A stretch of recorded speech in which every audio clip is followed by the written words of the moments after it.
तो hello everyone, आज हम स्टार्ट करने वाले हैं क्लास नाइन्थ का चैप्टर 2, जिसका नाम है पॉलिनोमियल। तो जितने भी बच्चे मस्तीखोरी दे रहे हैं तो मस्तीखोरी देना छोड़ दो बेटा। एग्जाम में रोओगे बैठ के। समझ रहे हो? तो मैथ्स का सिंपल सा रूल, या तो कबूतर बनाओ या कबूतर बन जाओ। ठीक है? हाँ। अब देख लो, आज हम पढ़ने वाले हैं पॉलिनोमियल। पॉलिनोमियल क्या होते हैं और क्या है ये भला, देखते हैं भैया। आज हम सिर्फ कॉन्सेप्ट कॉन्सेप्ट पढ़ेंगे और स्टार्टिंग करेंगे कि आखिर पॉलिनोमियल होता क्या है। तो सबसे पहले अगर बात करें कि पॉलिनोमियल क्या है, तो पॉलिनोमियल एक तरह का एल्जेब्रिक एक्सप्रेशन होता है। मैथ्स में आपने देखी ना, एक्सप्रेशन एक्सप्रेशन होती है, ऐसे x+5, x+3, 2x+3, ये सारे जो भी एक्सप्रेशन होते हैं ना, इन्हीं को हम बोलते हैं पॉलिनोमियल। तो पॉलिनोमियल, इसका नाम पड़ा कैसे? तो पॉली मीन्स बेसिकली होता है क्या, बहुत सारे, यानी बहुत सारे। और नोमियल का मतलब होता है टर्म्स। तो इस तरीके से इसका नाम हो गया पॉलिनोमियल्स, यानी ऐसी एल्जेब्रिक एक्सप्रेशन जिसके अंदर बहुत सारे टर्म्स होते हैं। अब वो टर्म्स क्या हो सकते हैं? वो टर्म्स होते हैं कुछ वेरिएबल्स। वेरिएबल्स यानी इंग्लिश एबीसीडी के सारे अल्फाबेट। तो मेनली जो यूज होते हैं वो एक्स वाई एंड जेड का यूज होता है। ठीक है, मैथमेटिक्स में आपको पता ही है। तो एक्स वाई जो भी यूज होते हैं टर्म्स टर्म्स के अंदर, उन्हें बोलते हैं वेरिएबल। और कांस्टेंट क्या होते हैं? कांस्टेंट बोला जाएगा नंबर्स को। तो जहां जहां मैं कांस्टेंट बोलूंगा, आपके दिमाग में आना चाहिए 1 2 3, यानी सारी गिनती। और जहां जहां मैं बोलूंगा ऑपरेशन, तो आपके दिमाग में आना चाहिए बीच में लगे हुए प्लस माइनस या मल्टीप्लाई। पर यहाँ बात मल्टीप्लाई की नहीं होगी। समझे? क्यों नहीं होगी? क्योंकि क्या होता है ना, कि जब जब पॉलिनोमियल जब भी हम बनाते हैं तो उसके बीच में आपको या तो प्लस या माइनस देखने को मिलेगा। ऐसा क्यों?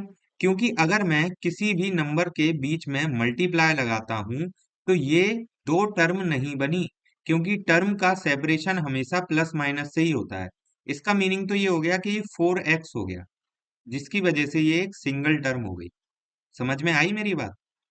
तो कहने का मतलब ये है कि जब जब मल्टीप्लाई या डिवाइड होगा, तो वो टर्म्स को सेपरेट नहीं करेगा। पॉलिनोमियल की जो भी टर्म्स होंगी, वो सेपरेट कैसे होंगी? या तो प्लस से या माइनस से। ठीक है? एक बार मैं फिर से रिपीट कर देता हूं। पॉलिनोमियल वो चीजें, वो एल्जेब्रिक एक्सप्रेशन होती हैं जो कि मैथ्स के अंदर यूज होती हैं। अब एक्सप्रेशन, एक्सप्रेशन मींस एक तरह का ऐसा स्ट्रक्चर जिसमें बहुत सारी टर्म्स प्लस माइनस से सेपरेट होती हैं, उसे हम बोलते हैं एक्सप्रेशन। ठीक है? और जब दो या दो से ज्यादा एक्सप्रेशन आती हैं तो उसे हम बोलते हैं पॉलिनोमियल। सिंगल को भी पॉलिनोमियल ही बोलते हैं। ठीक है? वेरिएबल्स क्या होते हैं? इंग्लिश के अल्फाबेट्स जो यूज होंगे एक्सप्रेशन के अंदर। कॉन्स्टेंट्स क्या होते हैं? जो नंबर्स का यूज होगा, दैट विल बी कॉन्स्टेंट्स। ठीक है? ऑपरेशंस क्या होंगे? ऑपरेशंस होंगे बीच में जो लगेंगे प्लस माइनस के साइन। जरा एक निगाह डालो इस पॉलिनोमियल की तरफ। ये पॉलिनोमियल जो है, इसमें आपको दिख रहा होगा कि एक टर्म ये है और एक टर्म ये है, बीच में ये सेपरेट हो रही हैं इस प्लस के साइन से। देन एक टर्म ये है और एक टर्म ये है, बीच में सेपरेट हो रही है माइनस के साइन से। समझे? आई होप सबके समझ में आया होगा ये पॉलिनोमियल होती है। अब ये भी जानना जरूरी है कि आखिर पॉलिनोमियल क्या नहीं होती है ना? हमें ये भी तो पता होना चाहिए। अब ऐसा कोई स्ट्रक्चर हमें मिल गया कि मान लो उसने बोल दिया कि a+b−c, तो क्या हम इसको पॉलिनोमियल कंसीडर कर सकते हैं? इसको पॉलिनोमियल कंसीडर करने के लिए हमें तीन बातों का ध्यान रखना होगा। वो बात क्या है? पहली बात, कि कभी भी जो वेरिएबल वाला पार्ट है ना, वो फ्रैक्शन में नहीं होना चाहिए, तो ये पॉलिनोमियल नहीं होगी। दूसरा, वेरिएबल वाले पार्ट पे नेगेटिव पावर नहीं होनी चाहिए, क्योंकि हमें पता है कि नेगेटिव पावर अगर आई तो इसका मीनिंग होता है 1/x। अगेन ये किस में बन गई? फ्रैक्शन में। और ये बिल्कुल इसी की शक्ल की हो जाएगी। इसलिए ये भी पॉलिनोमियल नहीं हो सकता। ठीक है? तीसरी बात, कि वेरिएबल वाले पार्ट पे कभी भी फ्रैक्शन पावर नहीं होनी चाहिए। इसका मतलब क्या हो जाएगा? रूट। और वेरिएबल कभी भी रूट में नहीं आ सकता, तो ये भी पॉलिनोमियल नहीं होगा। तो पॉलिनोमियल क्या नहीं होंगे कि कभी भी वेरिएबल वाला पार्ट फ्रैक्शन में नहीं होना चाहिए, है ना, और कभी भी वेरिएबल वाले पार्ट पे नेगेटिव पावर नहीं होनी चाहिए। दूसरा, वेरिएबल वाले पार्ट पे कभी भी फ्रैक्शनल पावर भी नहीं होनी चाहिए। तो ये तीनों केसेस में हम उस चीज को पॉलिनोमियल कंसीडर नहीं करेंगे। आई होप सभी के समझ में आया होगा पॉलिनोमियल क्या होते हैं, पॉलिनोमियल क्या कहते हैं, क्या पॉलिनोमियल नहीं होते हैं। अब हम देखते हैं आगे कि पॉलिनोमियल के टाइप्स कौन कौन से होते हैं। तो टाइप्स देखने से पहले हम देख लेते हैं कि पॉलिनोमियल के अंदर क्या क्या चीजें होती हैं। अगर इस पॉलिनोमियल को मैं तोड़ूं, जैसे ये वाला जो पॉलिनोमियल मुझे दिखाई दे रहा है, 3x² प्लस 5x-7, है ना, तो इसके अंदर मुझे एक चीज दिखाई दे रही है कि एक x² वाला पार्ट है और एक x वाला पार्ट है एंड एक है कांस्टेंट टर्म। तो अगर मुझसे कोई पूछता है कि कॉफिशिएंट ऑफ x² क्या होगा, तो मैं इजीली बता सकता हूं, यहां पर मुझे क्या दिख रहा है, 3, है ना, और कॉफिशिएंट ऑफ x क्या होगा, तो मैं इजीली बता सकता हूं 5, है ना। और किसी ने पूछा कांस्टेंट टर्म क्या है, तो मैं बोलूंगा कि कांस्टेंट टर्म जो है ना, वो है हमारी -7, क्योंकि जहां जहां माइनस आएगा उस साइन को इंक्लूड करके हम अपने आंसर में लिखते हैं। समझ गए? आई होप यहां तक सभी को क्लियर होगा। अब हम देखते हैं जरा आगे। टर्म्स ऑफ पॉलिनोमियल अगर किसी ने पूछा हमसे, तो हम क्या बताएंगे, हम उसको बताएंगे कि इस पॉलिनोमियल की जो गिवन पॉलिनोमियल है 3x² प्लस 5x-7, इसके टर्म्स क्या क्या होंगे। तो टर्म्स कैसे सेपरेट होते हैं, टर्म्स सेपरेट होते हैं प्लस और माइनस से, ना कि मल्टीप्लाई से। अगर मैं यहां देखूं तो 3 और x के बीच में मल्टीप्लाई है ना, आपको समझ में आ रहा होगा।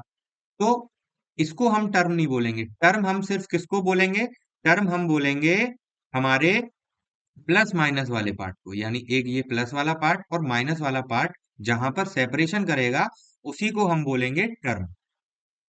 तो इस वाले पार्ट में टर्म क्या हो जाएंगी, बता सकते हो आप? इस वाले पार्ट में टर्म हो जाएंगी 3x² कोमा 5x, एंड तीसरी टर्म हो जाएगी -7। ठीक है। देन कॉफिशिएंट मैं आपको बता चुका हूं, कॉफिशिएंट क्या हो जाएंगे, कॉफिशिएंट हो जाएंगे हमारे 3, जो कि x² का कॉफिशिएंट क्या हो जाएगा 3, x का कॉफिशिएंट हो जाएगा 5, एंड कांस्टेंट टर्म जो होगी हमारी, वो हो जाएगी -7।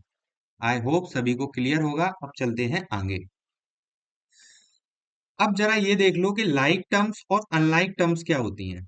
अब जैसा कि मैंने यहां देखा कि लाइक टर्म्स, मैं कुछ टर्म्स लिखता हूं जैसे 2x, 4x, 3x, x, है ना, और यहां मैं लिखता हूं कुछ टर्म्स x², x³ है ना, 4x।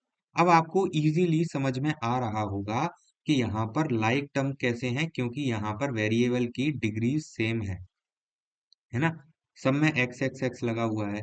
बट यहाँ पे क्या है, x² भी है, x³ भी है, 4x भी है ना, और कांस्टेंट टर्म भी ले लेते हैं लोग।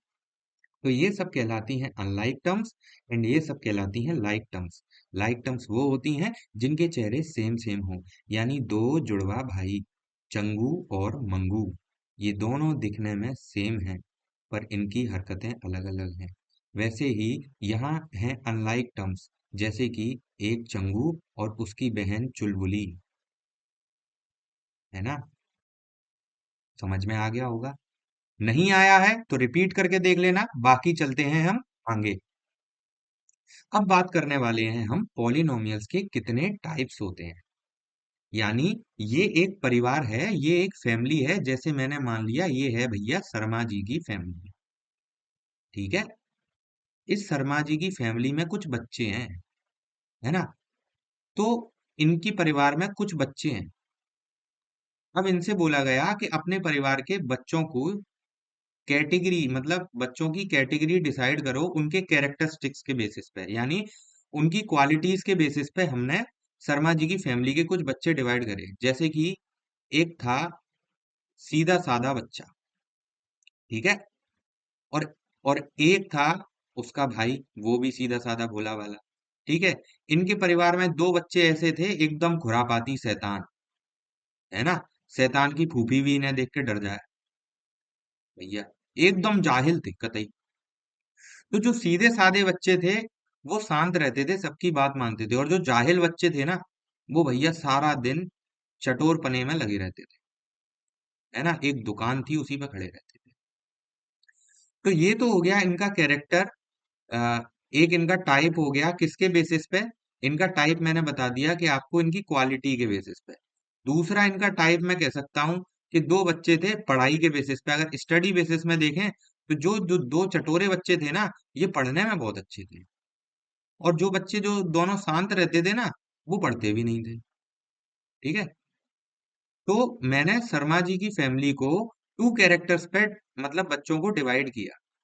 एक हो गए हमारे क्वालिटी के बेसिस पे, और एक हो गए स्टडी के बेसिस पे। वैसे ही पॉलिनोमियल ने भी अपनी फैमिली को दो तरह से डिवाइड किया है, उसके टाइप्स को मतलब समझाया है दो तरह से। एक तो नंबर ऑफ टर्म्स के बेसिस पे, कि उसमें टर्म्स के बेसिस पे हम पॉलिनोमियल को पहचानते हैं। दूसरा हमें बताया है उसकी डिग्री के बेसिस पे। तो पहले टर्म्स के बेसिस पे देख लेते हैं। यानी किसी पॉलिनोमियल में अगर हमको एक टर्म देखने को मिलती है, जैसा कि हमको यहाँ दिख रही है 5x, ओनली सिंगल टर्म है। जब एक टर्म देखने को मिलती है तो हम उसको कहते हैं मोनोमियल। क्या कहते हैं? मोनोमियल। यानी मोनो का मतलब होता है एक, और मियल का मतलब फिर से टर्म। और जब दो टर्म हो जाती हैं, टर्म कैसे सेपरेट होंगी? अच्छा एक चीज बताओ, यहाँ पर मैंने लिख दिया 4 into x। अब ये बाइनोमियल है या मोनोमियल है? अगर मैं इसको सॉल्व करके देखता हूं तो ये 4x हो जाएगा, मुझे पता है। अगर मैंने कहीं पे लिखा 2x + 3x, तो ये मोनोमियल है या बाइनोमियल है? ये फिर से एक ही हो जाएगा, यानी 5x। तो ये दोनों जो हैं, ये दोनों आ गए हमारे किसमें? मोनोमियल में। तो मैंने आपको स्टार्टिंग में ही बता दिया था, कभी भी टर्म्स का सेपरेशन मल्टीप्लाई या एडी मल्टीप्लाई या डिवीजन के बेसिस पे नहीं होता है। ये हमेशा किससे सेपरेट होती हैं? प्लस से या फिर माइनस से। तो यहाँ पर लिखा हुआ है x + 3, एक टर्म ये हो गई, एक टर्म ये हो गई, और इस तरीके से बन गई दो टर्म, है ना। और ये दो टर्म मिलके जो बनाते हैं उसको बोलते हैं बाइनोमियल। तो आई होप आप पहचान लोगे मोनोमियल कौन से हैं और बाइनोमियल कौन से हैं। देन आते हैं ट्राइनोमियल। ट्राई मतलब तीन। फिर से हम समझ गए कि यहाँ पर तीन होंगी, है ना। समझ में आ गया हमारे? क्लियर? आ गया कि नहीं आया? हाँ आ गया। x² + 2x + 1, ये फिर से तीन टर्म में हो गया, इसलिए हम कह सकते हैं ट्राइनोमियल। यहाँ पर लिखी हुई है डेफिनेशन, आप अच्छे बच्चों की तरह पढ़ लेना, है ना। उम्मीद है आप पढ़ लोगे, नहीं पढ़ोगे तो भैया देख लो। आगे देखो, डिग्री के बेसिस पे अगर बात करें तो यहाँ पर मुझे 5 की डिग्री कितनी दिख रही है? 1 है, क्योंकि ये कांस्टेंट टर्म है, यहाँ पे डिग्री कुछ भी नहीं है, क्योंकि यहाँ पे वेरिएबल ही नहीं है। पहली बात तो डिग्री हमेशा किसकी देखी जाती है? वेरिएबल्स की। अब ये मत पूछना वेरिएबल क्या होते हैं, कांस्टेंट क्या होते हैं। हाँ, जिसको नहीं समझ में आ रहा भैया वीडियो रिपीट करके देख लेना, नहीं तो दीवार चिपक के रो लेना। तो लीनियर, अगर बात करें लीनियर पॉलिनोमियल की, तो साफ साफ समझ में आ रहा है, एक्स को ढूंढो। ठीक है। हाँ, ज्यादा सीरियस मत हो जाना, यहाँ वेरिएबल वाले एक्स को ढूंढना। तो एक्स को ढूंढो, तो क्या है? यहाँ पर एक्स की पावर है 1। ठीक है। तो हमको साफ साफ समझ में आ रहा है, जहां x की डिग्री 1 होगी उसको बोल देंगे लीनियर पॉलिनोमियल। जहां x की हाईएस्ट डिग्री 2 होगी उसको बोल देंगे हम क्वाड्रेटिक पॉलिनोमियल। और जहां पर x की डिग्री हाईएस्ट 3 होगी उसको हम बोल देंगे क्यूबिक पॉलिनोमियल। तो आप समझ गए होगे। इसका मैं एक एग्जांपल लेता हूं, जैसे कि मैंने एक पॉलिनोमियल लिया। ठीक है। अब इसमें अगर मैं डिग्री के बेसिस पे इसकी टाइप बताऊं, तो डिग्री के बेसिस पे ये हो गई हमारी क्वाड्रेटिक पॉलिनोमियल। ठीक है। डिग्री के बेसिस पे क्या हो गई है? क्वाड्रेटिक, क्योंकि यहाँ पे पावर कितनी है? 2। और अगर मैं टर्म्स के बेसिस पे बताऊं, तो टर्म्स के बेसिस पे ये क्या हो गई? 1, 2 एंड 3 टर्म्स हो गई इसके अंदर। तो ये हमारी हो गई ट्राइनोमियल। अब कुछ खुरापाती बच्चे ऐसे होंगे कि सर एक बात बताओ, कि आपने ये तो बता दिया मोनोमियल, बाइनोमियल भी बता दिया, ट्राइनोमियल भी बता दिया, पर अगर इसके आगे कोई आ गया, मान लो चार टर्म आ गई, लो, अगर मान लो चार टर्म आ गई, तो फिर आप क्या बताओगे? मोनोमियल तो एक टर्म वाला हो गया, बायनोमियल दो टर्म वाले हो गए, ट्राइनोमियल तीन टर्म वाले हो गए। और अगर चार टर्म आ गई तो इस केस में बाकी सारे फैमिली मेंबर्स को बोला जाता है पॉलीनोमियल्स, क्योंकि इसके आगे नाम नहीं है। बाकी आप खोज लें तो खोज लें, नहीं तो खोज लें। आगे चलते हैं। आगे डिग्री ऑफ पॉलिनोमियल जो होती है वो क्या होती है? डिग्री मैंने आपको बता चुका हूं। Degree means the highest power of a variable, यानी वेरिएबल एक्स वाई जेड की जो भी हाईएस्ट पावर हमें दिखेगी वो क्या होती है हमारी? वो होती है हमारी डिग्री। आई होप सभी को क्लियर होगा। ये रही डिग्री। तो यहाँ पर हाईएस्ट जो डिग्री है वो है थ्री, इसीलिए इस पॉलिनोमियल की डिग्री हो जाएगी थ्री। हमेशा हाईएस्ट पावर को कंसीडर करते हैं। आगे चलते हैं। Value of polynomial. पॉलिनोमियल की वैल्यू कैसे निकालते हैं? अगर मान लो इसी पॉलिनोमियल को मैं देख लूं, देखो यहाँ पे एक पॉलिनोमियल दिया हुआ है x square plus two x. अगर मुझे इसकी वैल्यू निकालनी है तो इसकी वैल्यू निकालने के लिए क्वेश्चन में हमको बता दिया जाता है कि x की जगह पे वन रखो, टू रखो, थ्री रखो, नहीं तो फोर रखो, कुछ भी बोल देंगे। तो जिसको भी इनमें से जिस नंबर को भी x की जगह पे पुट करने पे उसकी ओवरऑल वैल्यू पी एक्स की वैल्यू जीरो बन जाए। अब ये पी एक्स क्या बना है? अच्छा, तो मैं आपको एक चीज बता देता हूँ। किसी भी पॉलिनोमियल को, जैसे कि अगर मैंने कोई भी एक पॉलिनोमियल लिखा है, इस पॉलिनोमियल को डिनोट किया जाता है पी एक्स से। समझ में आई बात? पी एक्स से, यानी पॉलिनोमियल जो कि एक्स के टर्म में है। पी वाई से किसको डिनोट करेंगे? अगर यही पॉलिनोमियल मैं वाई के टर्म में कर दूंगा तो भैया ये पी वाई से डिनोट होने लगा। जेड के टर्म में कर दूंगा तो पी जेड हो जाएगा। यानी पॉलिनोमियल को डिनोट करने के लिए पी एंड ब्रैकेट में उसके वेरिएबल का यूज करते हैं। तो वैसे ही इन्होंने यूज किया है पी एक्स का। P X equal to X square plus two X. इनमें से कोई भी वैल्यू अगर मैंने यहाँ रख दी और इसकी ओवरऑल पी एक्स की वैल्यू जीरो हो गई तो मैं कह दूंगा कि वो जो है वो उसकी वैल्यू दे रहा है। और जीरो नहीं भी हुई तो फाइनल वैल्यू निकल आएगी। इस तरीके से न्यूमेरिक वैल्यू आ जाएगी। ठीक है, समझ में आया? आ गया? तो चलो आगे। अब बात करते हैं जीरोस ऑफ द पॉलिनोमियल। अभी मैं पी एक्स की वैल्यू जीरो की बात कर रहा था ना, वो कुछ ऐसी है जैसे कि यहाँ पर, अच्छा पीछे वाले पॉलिनोमियल को ले लेते हैं x square plus two x. जैसे कि मैंने बोला आपको कि x square plus two x एक पॉलिनोमियल है। भैया इसकी वैल्यू बताओ कब? जब एक्स इक्वल टू फोर है। तो मैं X equal to four put करूंगा। फोर, फोर का square plus two into four, तो फोर का स्क्वायर सिक्सटीन हो जाएगा and two into four eight हो जाएगा। तो यहाँ मुझे फाइनल वैल्यू मिल गई ट्वेंटी फोर। तो ये हो जाएगी पी एक्स की वैल्यू। पर अगर कोई ऐसी वैल्यू है, जैसे मान लो मैंने यहाँ पर रख दिया, कोई भी ऐसी वैल्यू रख दी जिसको इस पूरे पॉलिनोमियल में रखने पे आंसर ट्वेंटी फोर की बजाय जीरो आ गया, तो हम उसको बोल देंगे जीरो ऑफ द पॉलिनोमियल। समझ गए? यानी एक ऐसी वैल्यू x की which makes the polynomial zero, तो हम उसके उसको क्या बोल देते हैं? Zeros of the polynomial. जैसे कि यहाँ पर एक पॉलिनोमियल दिया हुआ है x माइनस थ्री।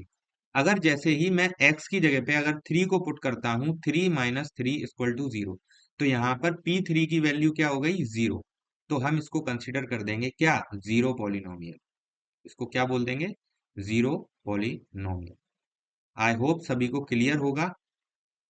देखो एक एग्जांपल और ले लेते हैं, जैसे कि यही वाला एग्जांपल है। इसी एग्जांपल को ले लेते हैं, F P X equal x minus three. ठीक है, अगर मैं इसमें x इक्वल टू थ्री रखता हूं तो ये हो रहा है थ्री माइनस थ्री, जो कि बना रहा है फाइनली पी एक्स को जीरो। तो ये तो हो गया हमारा जीरो पॉलिनोमियल। ये क्या हो गया? Zero polynomial. और अगर मैंने x की जगह पे वन रखा, ठीक है, तो one minus three equal minus two, यहां पर एक न्यूमेरिक वैल्यू आ गई, तो ये हो गई पॉलिनोमियल की वैल्यू। यानी जब पॉलिनोमियल में वेरिएबल की जगह पे कोई भी नंबर रखा जाता है और एक वैल्यू निकलती है तो वो तो हो जाती है वैल्यू ऑफ पॉलिनोमियल। और जब भी कोई भी एक्स की नंबर रखने पे, एक्स का नंबर रखने पे पॉलिनोमियल के अंदर अगर वो ओवरऑल वैल्यू जीरो बना देता है, तो उस केस में इस नंबर को, यानी इस वाले नंबर को बोलते हैं जीरो पॉलिनोमियल। आई होप सभी को क्लियर होगा जीरो पॉलिनोमियल क्या होते हैं और वैल्यू ऑफ द पॉलिनोमियल क्या होती है। चले आगे। अब जो पॉलिनोमियल मैंने आपको बताए थे, linear polynomial, quadratic polynomial on the basis of degree, degree के बेसिस पे बताए थे ना मैंने आपको, उसमें क्या है, उनको जब हम ग्राफ पे प्लेस करते हैं, ग्राफ पेपर देखा होगा आपने, जिसने नहीं देखा है चुल्लू भर पानी ढूंढ लो और डूब जाओ उसमें। तो ग्राफ पेपर, मैथ्स पढ़ रहे हैं और ग्राफ पेपर नहीं पता, तो ग्राफ पेपर जो होता है उसमें अगर हम किसी भी पॉलिनोमियल को प्लेस करते हैं, प्लॉट कैसे करते हैं ये हम सीखेंगे कोऑर्डिनेट ज्योमेट्री में, ठीक है, वहां अच्छे से देख लेना, ठीक है, नहीं आए तो फिर से दीवार पकड़ के रो लेना, ठीक है। तो लीनियर पॉलिनोमियल के जब ग्राफ बनाया जाता है तो उसको बोलते हैं, वो स्ट्रेट लाइन के फॉर्म में बनता है, यानी जब भी मैं किसी ग्राफ पे लीनियर पॉलिनोमियल को प्लेस करूंगा, उसकी वैल्यूज के अकॉर्डिंग किस तरीके से करते हैं ये मैं सिखाऊंगा आगे कोऑर्डिनेट में, ठीक है। तो वो एक क्या बनाता है, स्ट्रेट लाइन बनाता है। क्यों? क्यों? क्योंकि लीनियर पॉलिनोमियल जो होता है ना, उसकी वैल्यू तो एक ही होती है, लीनियर मतलब एक, वैल्यू भी एक ही निकलेगी, तो एक स्ट्रेट लाइन बनेगी। अब क्वाड्रेटिक में तो दो वैल्यू निकलेंगी क्योंकि उसकी डिग्री दो है, तो यहाँ पर जब दो वैल्यू निकलेंगी तो उसका जो ग्राफ होगा ना, वो भी पैराबोलिक बनेगा, यानी यू शेप्ड का, एक पॉइंट यहाँ मिल जाएगा, एक पॉइंट यहाँ मिल जाएगा, या एक पॉइंट यहाँ मिल जाएगा, एक पॉइंट यहाँ मिल जाएगा, कुछ भी हो। आई होप सभी को समझ में आया होगा, है ना। अब देख लेते हैं जरा आगे की का। तो आगे आती है एक रिमाइंडर थ्योरम, इस चैप्टर में ही एक रिमाइंडर रिमाइंडर करके आपको बड़ा ही रुलाएगा। तो रिमाइंडर थ्योरम क्या होती है? रिमाइंडर थ्योरम कुछ नहीं है बच्चों, जो बचपन में पढ़ी है वही है रिमाइंडर थ्योरम, आप अच्छे से जानते हो पर भूल गए।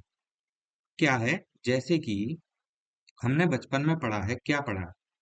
बचपन में हमने देखा है कि if a polynomial P X is divided by X minus A, ये कहानी तो बड़ी लंबी हो जाएगी, तो आपको मैं सिंपल तरीके से समझाता हूँ। जैसे कि मैंने 4 में डिवाइड किया 2 का, ठीक है, 3 से किया, मान लो 3 से 4 में डिवाइड किया, तो 3 बन जा 3, माइनस, सर हमें तो डिवाइड करना ही नहीं आता।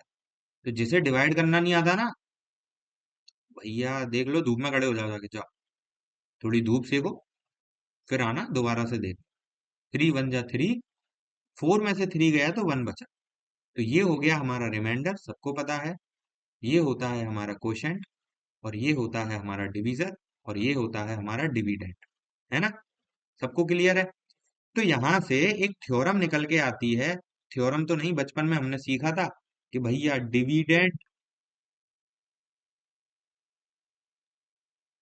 Equal to divisor into quotient plus remainder, तो यही बन जाती है आगे चल के रिमाइंडर थ्योरम।